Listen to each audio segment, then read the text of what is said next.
Olá! Nessa aula vamos ao terceiro e último caso de distribuições contínuas de cargas, nesse caso o volume de cargas. Então, por exemplo, dado um volume de cargas distribuídas ao longo de um volume, de que forma nós podemos calcular o campo elétrico em um certo ponto distante desse volume de cargas? Essas cargas podem ser positivas ou negativas. E a distribuição dessas cargas pode ser uniforme ou pode haver uma função, uma expressão, uma função escalar, uma expressão matemática descrevendo como essa carga é distribuída ao longo desse volume. Se no caso da distribuição linear nós tínhamos a densidade linear de cargas na distribuição em uma superfície, a densidade superficial de cargas, quando temos uma carga distribuída em um volume, nós temos uma densidade volumétrica de cargas. Então, esse ρV se chama densidade volumétrica de cargas. E a medida é dada em Coulomb por metro cúbico. Então, mais uma vez, supondo um volume de 1 metro cúbico e uma carga total de 1 Coulomb, distribuída de maneira uniforme, nós teremos então uma densidade volumétrica de cargas de 1 Coulomb por metro cúbico.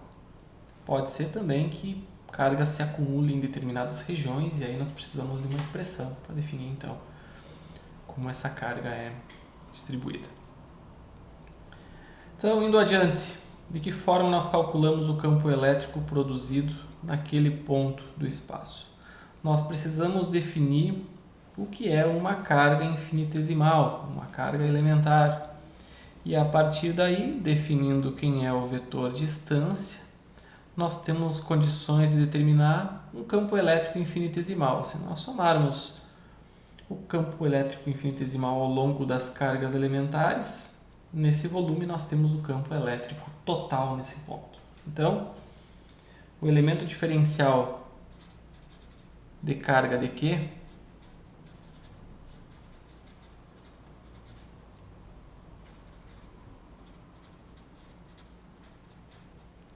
é definido como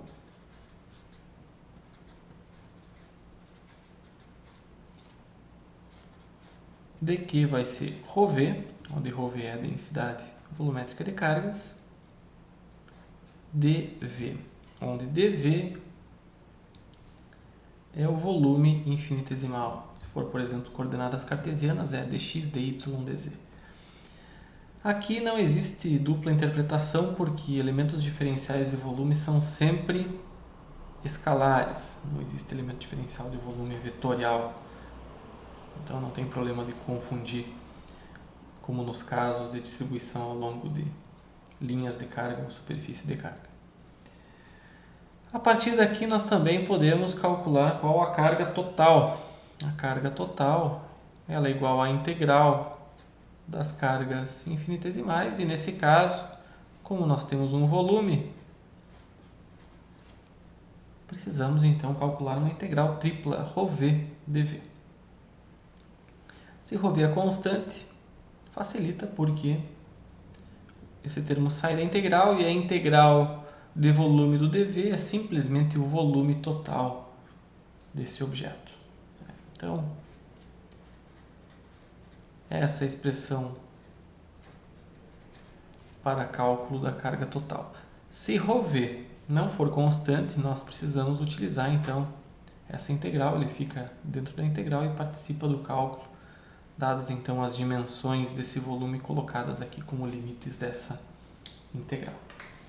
Então assim nós conseguimos chegar numa expressão para cálculo da intensidade do campo elétrico. Sabendo quem é a carga infinitesimal e o vetor distância, nós temos condições de definir qual é a intensidade do campo elétrico. Então, a intensidade de campo elétrico E para um volume de cargas é o quê? 1 sobre 4π ε0 integral de volume ρV dV módulo do vetor distância, tudo isso dividido pelo vetor distância dividido pelo módulo do vetor distância ao cubo. Então a conta agora, o cálculo se torna um pouco mais complicado. Nós temos uma integral tripla para resolver. E em muitas situações a resolução desse tipo de integral é complicada, é difícil. Então aqui temos um volume de cargas. Então, nós precisamos da informação de como a carga é distribuída no volume, precisamos saber em qual sistema de coordenadas ou qual volume nós estamos calculando o campo elétrico, o vetor distância sobre o módulo do vetor distância ao cubo. Então, uma expressão bem parecida com as anteriores, que vocês já conhecem para carga pontual, carga distribuída ao longo de uma linha de uma superfície, mas que tem um grau de dificuldade maior na sua resolução, justamente pela interconexão entre as variáveis aqui relacionadas às integrais de volume.